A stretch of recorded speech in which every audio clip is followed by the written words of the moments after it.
Hello ట్విటీస్. Weekend కదా, సరదాగా పానీపూరి తినాలని అనిపించిందండి. సరే తిందాము అనుకుంటే మన ఇండియా లాగా అంత ఈజీగా అయితే దొరకదండి మనకి ఇక్కడ పానీపూరి రోడ్ సైడ్ కానీ బయట ఎక్కడ కూడా. ఖచ్చితంగా ఇండియన్ రెస్టారెంట్స్లో మాత్రమే తినగలం.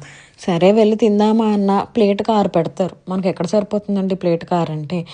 అండ్ ఓకే సరే తిందాము 6 అన్నా కూడా ఆల్మోస్ట్ ఆ ప్లేట్ $220 అనమాట. అంటే మన ఇండియన్ కరెన్సీలో $660 ఎలా చూసుకున్నా. ఒక 6 పానీపూరికి $660 అంటే ఎందుకులే అనిపించిందండి. సరే ఇంట్లోనే చేసేద్దాం మనం ఈజీగా అని ఇలా అయితే ట్రై చేసాము. లాస్ట్ టైం ఇండియా నుంచి మా మమ్మీ ఈ పొంగడాల గుంట అని చెప్పి ఏదో లైక్ ఒక గిన్నె లాంటిది పంపింది. మన డీమార్ట్లో దొరుకుతుందంట. అండ్ ఈ పానీపూరీస్ కూడా మనకి రెడీమేడ్లా ఉంటాయి, ఇంత ఇంత చిప్స్ లాగా.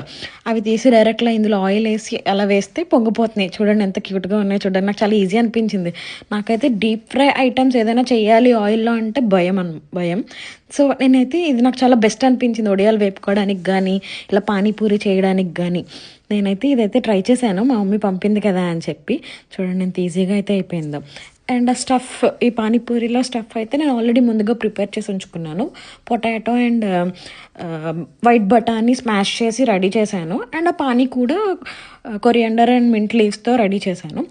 నాకైతే చాలా బాగా అనిపించింది అది తినడానికి. అండ్ మా హస్బెండ్ కూడా ట్రై చేశారు. చూడండి ఇక్కడ నా రియాక్షన్ అయితే. ఇది నేను ఈజీ వే అనే చెప్పచ్చు. ఎవరైనా ట్రై చేయాలి డీప్ ఫ్రైడ్ ఆయిల్ ఐటమ్స్ ఎవరైనా కుక్ చేయడానికి, లైక్ ఎవరైనా భయపడుతున్నారు అని అంటే. నాకైతే పూరి చేయాలన్నా కూడా భయమే, అంత ఆయిల్లో ఎక్కడ మీద పడిపోతుందా అన్న భయం అనమాట. సో నాకు ఇదైతే చాలా బెస్ట్ అనిపించింది. మీరు కూడా ఎవరైనా ఇలా ట్రై చేసి చూడండి. నేను చేసిన పానీపూరి అయితే నాకు చాలా బాగా నచ్చింది ఈ వీడియోలో.